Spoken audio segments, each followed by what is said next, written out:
Kiekviena transporto priemonė slepia savo istoriją. Atskleisk ją dabar su Car Vertical. OBD11 – automobilio priežiūra tavo rankose.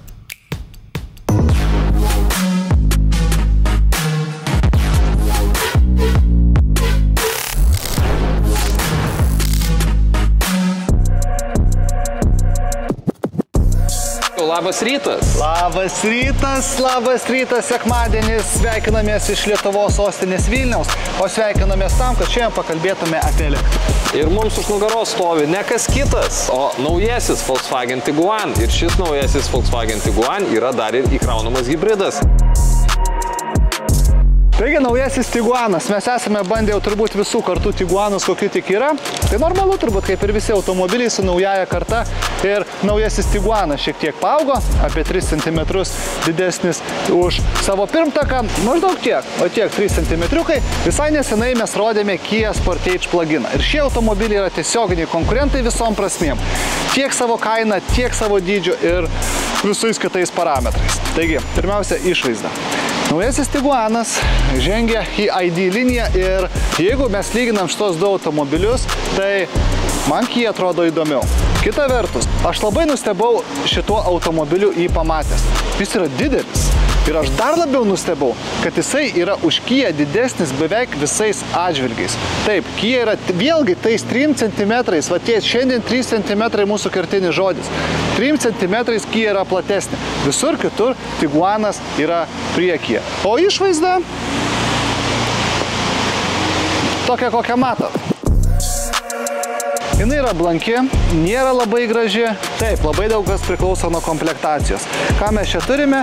Mes štai turime labai gražius priekinius žibintus, gražius galinius žibintus ir negaliu sakyti, automobilis atrodo moderniai, atrodo gerai, bet aš nežinau, man jo išvaizdai kažko trūksta. Aišku, čia uždėjus didesnius ratus, R-Line apdailas, viskas čia būtų visai kitaip. Kia man tokia atrodo daug modernesnė, o šitas yra man tokia sumažinta Touarego versija. Išvaizda yra viena, bet dar labai svarbu ir kaip atrodo automobilis viduje. Aš prie VA grupės automobilių iki šiol labai kibdavau, kad man jų salonai atrodo ganėtinai nuobodžiai ir nepakankamai moderniai. Kia tuo tarpu turi labai moderniai atrodantį saloną. Ir kai aš asmeniškai gavau visiškai naują Cupra Formentor automobilį, man labai patiko to automobilio salonas. Ir atsisėdęs į šį naują Tiguaną, aš matau, kad Volkswagenas pagaliau pasitempė ir šio automobilio salonas man primena būtent tą patį Cupra Formentorių. Turime ekraną, į kurį viskas sudėta. Galima ginčyti čia patogu, nepatogu, bet akivaizdu, kad salonas nuo to atrodo ženkliai moderniau. Nes man tie seni Volkswagen Audi grupės mygtukai, nežinau, modernumo man automobilių nepridėdavo ir prieš kelis metus naujausi vagai nusileisdavo netgi tom pačiom Cuprom savo salonais. O jeigu pereinam prie naudotų automobilių, tai vis tiek, anksčiau ir vėliau visi mes keičiame automobilius, daugumą perkam naudotus, o prieš perkant naudotą automobilį mes su Paulium visada rekomenduojam jo kėbulo numerio istoriją patikrinti Car Vertical tam, kad po to įsigiję automobilį nenudegtume. Ir dar vienas svarbus faktas ir rekomendacija, būtinai pasinaudokite nuolaidos kodu GAZAS dugnas, kai perkat Car Vertical ataskaitas, nes šitaip ataskaitas įsigysit 20% pigiau ir prisidėsit prie mūsų kūriamo turinio. Dingo ta mūsų labai nemėgiama pavarų perjungimo svirtis. Įsijungiam degimą ir dar matau, kad čia turiu tokį labai įdomų mygtuką, į kurį turbūt daug ko čia visko pritaisyta. Tai ką aš čia galiu pasireguliuoti? Tai gerai, ką daro šis mygtukas? Matau, kad galiu ir keisti režimus ir multimedijos garsą. Viskas? Tai čia iš to mygtuko tik tokia ir nauda, kad multimedijos garsą galiu pasikeisti režimus. Tai kodėl iš čia taip įdomiai atrodo? Kam čia į ekraną įdėjo? Nu, atrodo gerai, bet kažkaip funkcionalumo pritrūkau aš jame. Gerai, turim skaitmeninį skydelį. Tas pats mano Cuproje matytas meniu, tik tai matau, kad naujo tipo. Man atrodo, kai rodėm naujausią ID4, tai ten mačiau tokį patį. Ir dar įdomus dalykas, kad čia buvusi pavarų perjungimo svirtis, arba šiuo atveju, kadangi turim automatą krypčių parinkimo svirtis, atsirado prie vairo. Kažkaip čia visi iš Mercedeso pradėjo mokytis. Kaip ir VAG grupės elektromobiliai, taip ir Tiguanas šiuo atveju, matau, kad stengiasi išnaudoti kuo daugiau salono erdvės. Turime gana nemažą tunelį ir tame tunelyje turime labai daug pasidėjimo. Mane šiek tiek nustebino, kad turime va šitą dėtuvę, kuri yra visiškai atvira. Nežinau, ar čia komplektacijos dalykas, ar visi Tiguanai tą turi. Ir turim tokį įdomų sprendimą, kad čia turime podelių laikiklius ir jeigu man jų nereikia, arba šiaip noriu kažką pasidėti apačioje, tai aš juos tiesiog galiu išimti. Persėdau automobilio galą ir vietos kojoms čia tikrai yra per akis. Nepaisant to nedidelio tuneliuko, drįsčiau teigti, kad čia gali sėdėti ir 3 suaugę ganėtinai patogiai. Šitam automobilį jaučiuosi kai ženkliai didesniam automobilį. Kažkaip Tiguano tokio didelio neįsivaizduodavau, tokio erdvaus. Tiek erdvės gale turbūt tikėčiausi pamatyti kokiam Touarege. Aišku, naujausia kėbulo Touaregas dar didesnis automobilis, bet kaip pamenu senesnius Tiguan modelius, tai taip erdvų gale nebūdavo. Sėdynės stumdomos, senesni modeliai tą turėjo. Taip, sėdynės vis dar stumdomos. Čia turim tokius šniurelius, turim dirželius ir su jais galima valdyti atlošo padėtį. Tiguanas talpus automobilis, man šitas dalykas patiko.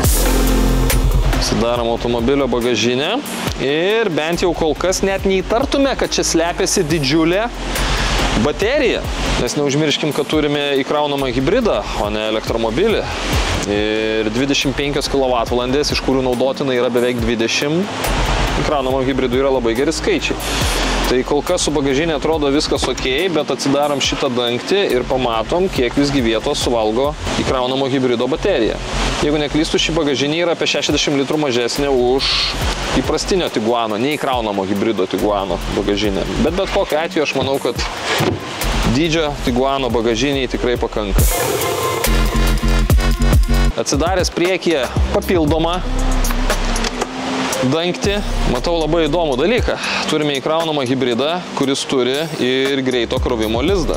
Šis įkraunamas hibridas, jeigu krausite iš įprastinio elektros lizdo, krausis 3,6 kW/val greičiu.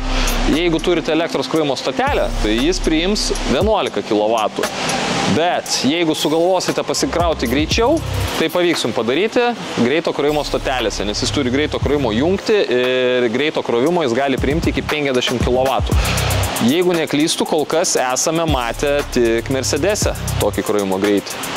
Tai čia Tiguanas pasistebė stipriai. Naujausi Tiguan įkraunami hibridai naudoja mums jau senai žinomus ir pažįstamus 1,5 litro turbininius benzininius variklius. Jeigu mes lyginsim su Kia, nes Paulius labai nori šį automobilį lyginti su Kia Sportage'u, Tiguano įkraunami hibridai būna tik priekių varomi. Deja, 4 varančiaisiais ratais versijos neturime. Ir turime 2 galios pasirinkimus. Tai šiandien turime 150 kW, bendrai 150 kW galę, tai yra 204 arkliai, arba galime pasirinkti galingiausią įkraunamo hibrido versiją, kuri turėtų 200 kW, kas yra maždaug 270 arklio galių. Viskas ok, su skaičiais viskas labai gerai, galingumai labai protingai geri tokio dydžio automobiliai, bet mane nustebino, kad Volkswagenas negamina 4 varančiųjų versijos. Va, Kia šitoje vietoje pirmauja. Pabandysim su šiuo automobiliu pravažiuoti, tikiuosi pavyks, bet prieš tai noriu priminti, kad kiekvienam Volkswagen Audi grupės savininkui rekomenduoju kišenėje turėti arba automobilio dėtuvėje tokį lietuvių pagamintą įrenginį, tai yra OBD11 diagnostika. Tai yra nedidukas įrenginys, Lietuvoje sukurtas, Lietuvoje gaminamas, Lietuvoje tobulinamas, kuris gali savyje labai daug. Nes pajungę šį nediduką įrenginį prie savo automobilio OBD jungties galite ne tik nuskaityti ar ištrinti automobilio klaidas, jeigu užsidegs kokią neaiškę lemputę ant skydelio, prisijungsite telefono aplikacijos pagalba ir šio įrenginio prie savo automobilio ir galėsite pasižiūrėti, kas nutiko. Bet galėsite ir įjungti ar išjungti įvairias paslėptas savo automobilio funkcijas. Ir svarbiausia, kad šis įrenginys veikia ne tik su visais Volkswagen Audi grupės automobiliais su OBD jungtim, bet ir su BMW nuo 2008 metų ir su Toyota ar Lexus grupės automobiliais nuo 2008 metų. Mažas įrenginys, bet savyje slepia labai daug. O jeigu perkate OBD11 prietaisą arba įvairius planus ar paketus obd11.com elektroninėje parduotuvėje, tai būtinai pasinaudokite nuolaidos kodu GAZAS dugnas ir šitaip apsipirksite 10% pigiau. Gerai, o ką, automobiliai sukurti važiuoti, tai mes ir važiuosim. Man tai patinka šitą 2 aukštų dėtuvė, jinai atrodo pakankamai praktiška. Kas man nepatinka, tai kad reikia užsikūrinėti automobilį. Čia ne elektromobilis. Nesvarbu. Bet tai tau ne raktelį reikia sukti, o užtenka start-stop paspausti. Jau dabar eina pasaulis į tai, kad mes nieko nespaudžiam. Ir kai pasiėmėm automobilį, buvo įkrauta 100% ir tai rodo, kad mes galim nuvažiuoti apie 120 km, kuo aš tikrai pasakysiu nuoširdžiai. Ta prasme, nuoširdžiai sakau, aš to netikiu. Kitas dalykas, atsisėdus, turime tokius milžiniškus veidrodžius. Aš neatsimenu, kuriam automobilį aš matęs tokius milžiniškus veidrodėlius. Jau įdėjo Volkswagenas šiek tiek žaisliukų, galime kažką pasidaryti, pasireguliuoti ekraną. Nu gerai, judam. Didelis automobilis. Man kaip pats pirmas įspūdis buvo, kad jisai yra labai didelis ir su juo važiuojant jisai atrodo labai didelis. Tas priekis toks masyvus, bet dabar mes judam nelabai lygiu, tiksliau tragiškų keliu. Jisai neturi amortizatorių adaptyvių, bet kažkodėl komfort režimą turi, bet tas pakabos dunksėjimas yra labai įdomus. Aš nežinau, kodėl taip veikia pakaba, vėlgi Izidorius pavažiuos pasakys, va dabar važiuojam per nelygumą. Ir mes turim ant kiekvieno nelygumo po sudunksėjimą. Kita vertus, mes dabar važiuojame elektrą. Ir jeigu mes šiandien kalbam daugiau apie elektrą, tai kaip pluginas, šitas Tiguanas yra labai stiprus. Jisai turi greitą krovimą, jisai turi didžiulę kaip pluginui bateriją. Ir elektra nuvažiuoja toli ir jisai elektra važiuoja gerai. Prasuko net ratus ant šlapio. Man patinka. Kitas dalykas. Dabar aš pabandysiu paieškoti regeneracijos. Regeneracija yra, bet tokia stabdo, bet on pedal drive'u nepavažiuosit.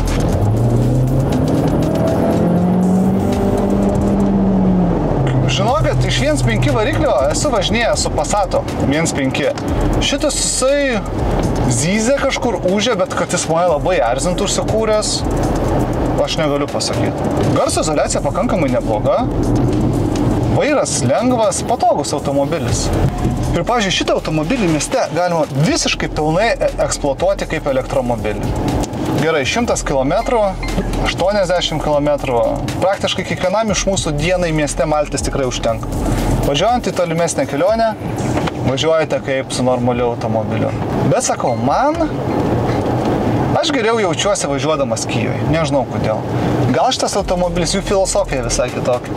Tai salonas, išvaizda Kija. Bet stipresnis kaip pluginas yra Volkswagenas.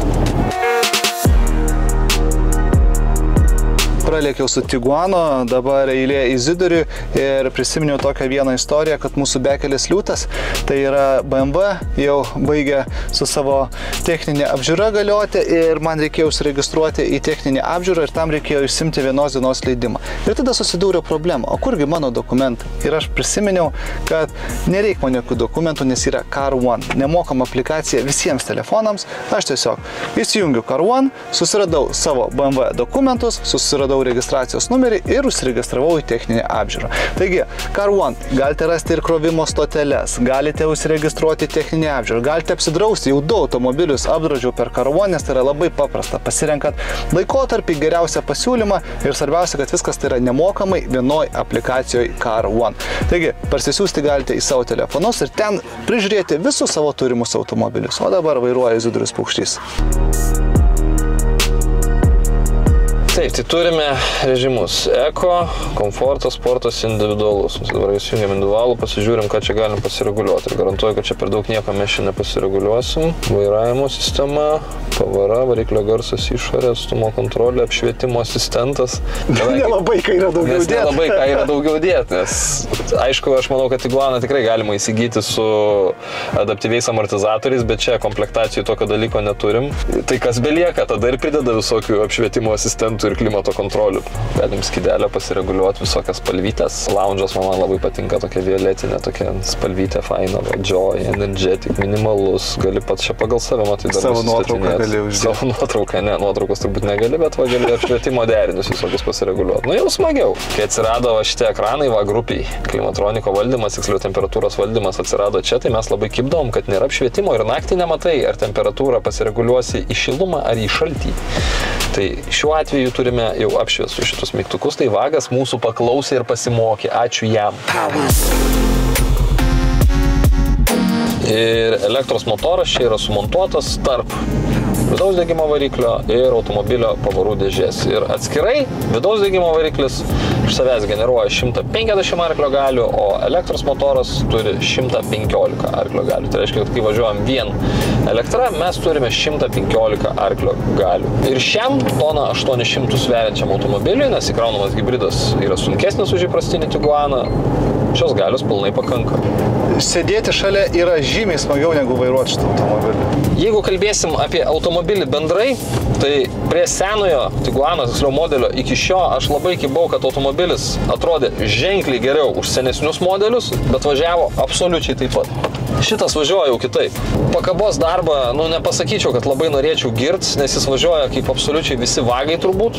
Toks yra jausmas, bet vis tiek jis važiuoja kitaip negu senesnis Tiguanas ir man šitas dalykas patinka. Jis man vėl pereinam prie to, kad šitas Tiguanas, kaip tu ten sakai, prie ID jisai perėjo, prie ID linijos laikosi. Perėjo prie tos laikosi, tiksliau tos Volkswagen naujosios ID linijos, tai aš jaučiuosi lyg vairuočiau Volkswagen ID4 elektromobilį, kol neužsikuria šio automobilio variklis. Ir tai gal visai gerai. Automobilis toks man vis tiek yra tas poveikis toks darbinis, kažkaip čia prabangos labai didelės jame nejaučiu, bet man lyginant su senesniu Tiguanu jaučiu, kad sėdžiu visiškai naujam, modernesniam automobilyje ir man tas patinka. Pagaliau yra kažkoks tai evoliucijos šuolis nuo senesnio modelio. Nes senesnis modelis atrodė visiškai kitaip negu koks 20 metų Tiguanas, bet važiavo absoliučiai taip pat. O šis jau važiuoja kitaip. O hibridinė pavara tai čia veikia man idealiai. Aš net nejaučiu, kad su DSG pavarų dėžė važiuočiau. Jeigu važiuoju hibridiniu režimu ir noriu paspurtuoti, užminu gazą iki dugno ir nejaučiu nei vidaus degimo variklio užsikūrimo, nei tai, kai automobilis sužemina pavarą. Viską girdžiu tik iš garso. Tai reiškia, kad elektros pavara su vidaus degimo varikliu dirba labai sklandžiai. Tai kaip įkraunamas hibridas, jis šiuo metu yra vienas geriausių, jeigu ne geriausias pagal savo kainų lygį. Didžiulė baterija, geras įkrovimo greitis, sklandžiai dirbantis varikliai. Tiek elektros motoras, tiek vidaus degimo variklis. Kia šitoj vietoje atsilieka, bet reikia neužmiršti, kad šie modeliai persidengia. Turime naujausią Volkswageną, o Sportage'as jau gaminamas kurį laiką. Tai, kai atsiras naujesnis Sportage'as, neaišku, ką jis galės pasiūlyti. Bet jeigu rinksitės įkraunamą hibridą ir 4 varantieji ratai jums nėra aktualu, tai šitoj vietoj Volkswagenas visą galvą aukščiau už Kia.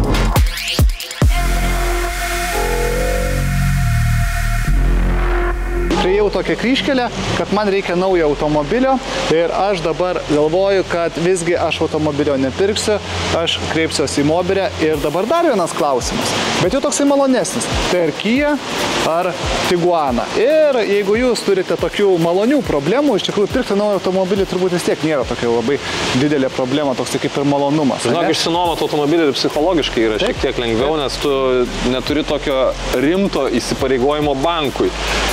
Ir tavo įmoka nesikeis. Jeigu sutarsit su Mobere, kokią fiksuotą įmoką mokėsit į automobilį, galit susitarti tokį variantą, kad jums bus įskaičiuota ir automobilio priežiūra, ir automobilio padangos, ir automobilio draudimas. Pagalba kelyje. Pagalba kelyje, tai jūs mokėsit vieną fiksuotą įmoką ir netgi keičiantis Euriborui, jūsų įmoka nesikeis, o su banku gali būti kitas variantas. O jeigu turit įmonę ir turit didelį autoparką, tai labai geras pasirinkimas automobilio nuoma ir autoparko priežiūra, rūpinsis Moberė, jums nereikės samdyti kokio tais atskiro darbuotojo. Draudimai visi. Taigi, apsvarstykite šį pasiūlymą, užeikite į Moberė LT, gal ten įsirinksite savo norimą automobilį. Man atrodo, kaip tik Tiguanas yra netgi labai gera kaina. Taigi, bičiuliai, o mes einame prie vertinimų ir šiandien labai sunki diena.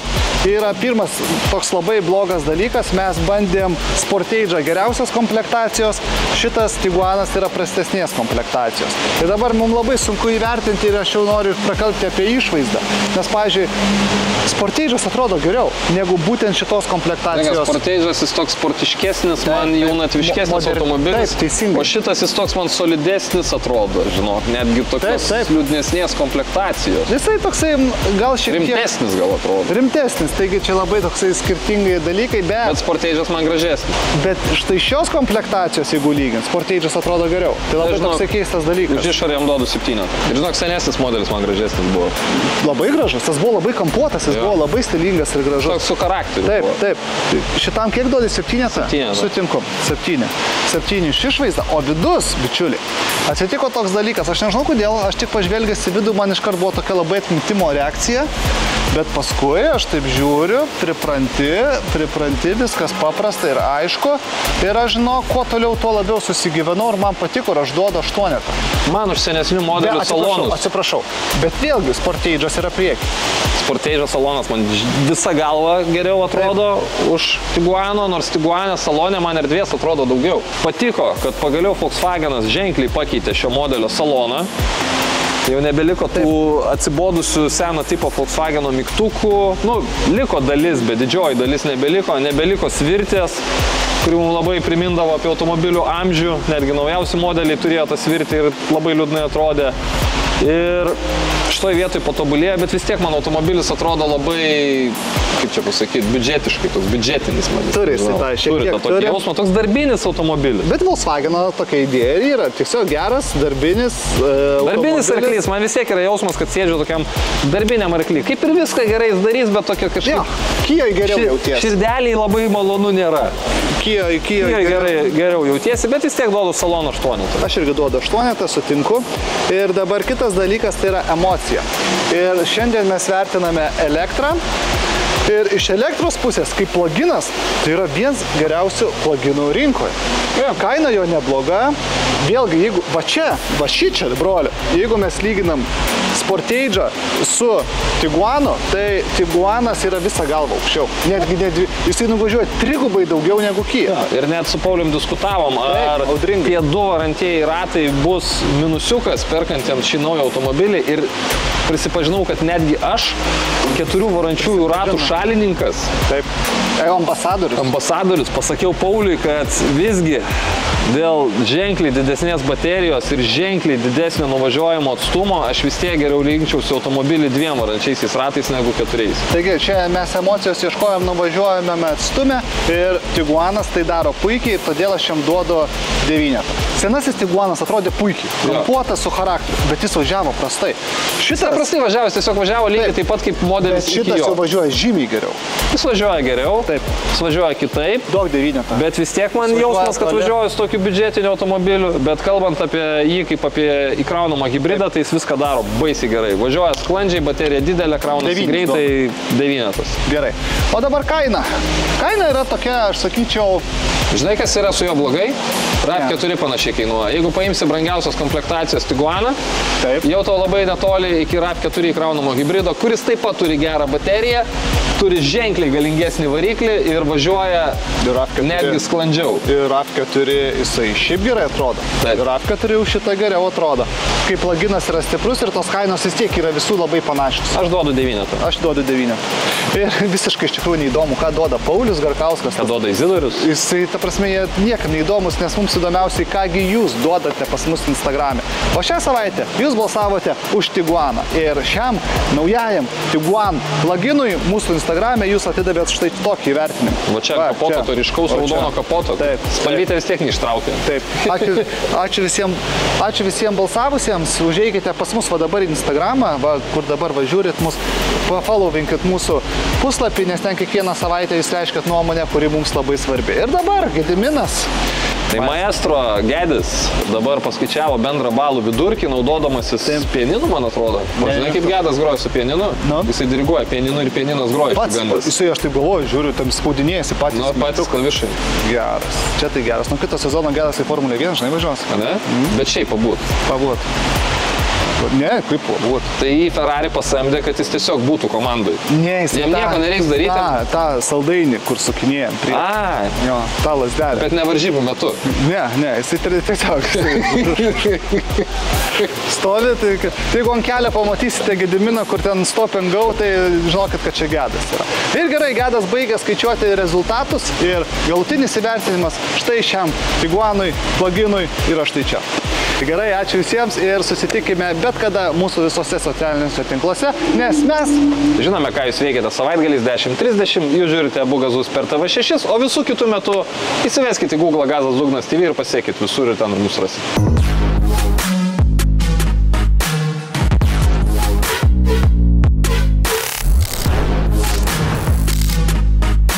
Kiekviena transporto priemonė slepia savo istoriją.